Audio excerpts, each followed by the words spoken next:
परम धर्म है,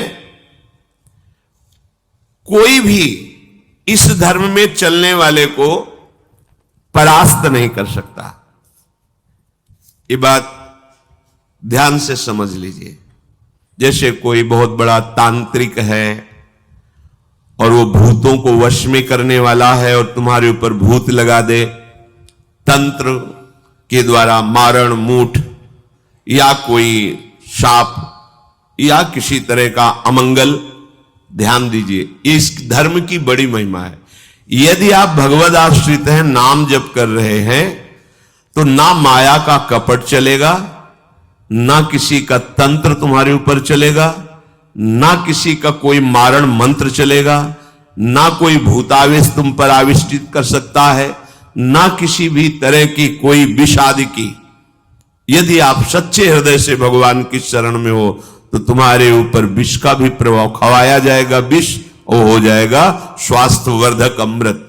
गरल सुधा, गोस्वामी जी कह रहे, रिपु करहि मिताई, गोपद सिंधु अनल शीतलाई।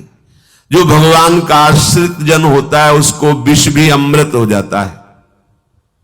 अगर उससे दुश्मनी करेगा ना कोई और उसका बुरा चाहेगा, वो जितना कुप्रचार करेगा, निंदा करेगा, उतने उसका यश बढ़ेगा। अगर वो आग लगा देगा तो उसके शरीर में चंदन से भी बढ़कर शीतलता का काम आग करेगी।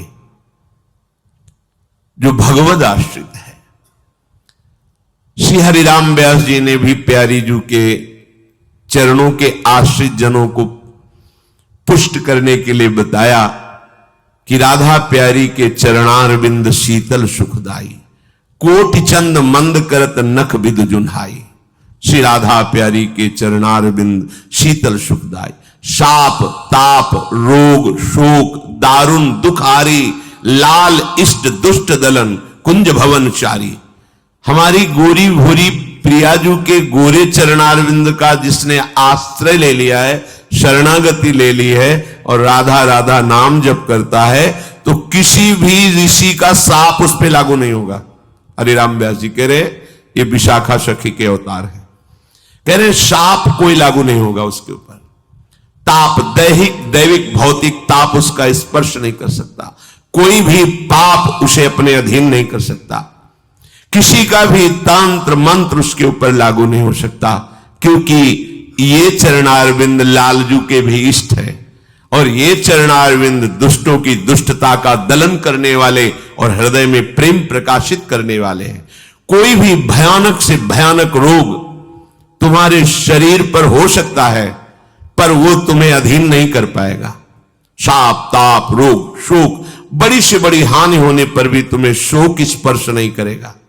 प्यारी जू के चरणों का जिसने आश्रय ले लिया है, यह ऐसा परम धर्म है कि इसके आश्रित को कोई भी तंत्र मंत्र मूठ मारण भूत प्रेत पिशाच पिशाचनी कोई भी नहीं स्पर्श नहीं कर सकता। ध्यान रखना।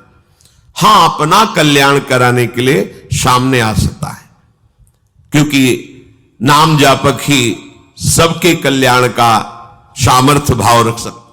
जो निरंतर नाम जप करता है उसमें सब सामर्थ्य आ जाती है। एक बार भाई जी से हनुमान प्रसाद पोद्दार जी समुद्र के किनारे बैठे नाम जप कर रहे थे, तो देखा एक सफेद पोशाक पहने हुए पाग बांधे हुए पारसी वेशभूषा में सामने खड़े हैं। भाई जी ने सदाचार के कारण कहा, बाबूजी क्यों खड़े हो, बैठ जाइए। तो उनका आप बोले तो मेरे में सामर्थ्य है आपसे बात करने की, डरना नहीं आप। भाई जी ने कहा मैं क्यों डरूंगा, आप कोई भयावा थोड़ी लग रहे हैं। बोले लग नहीं रहा, लेकिन भयावा हूं, मैं प्रेत हूं। भाई जी कोई बात नहीं, जो भगवत भजन में ये सब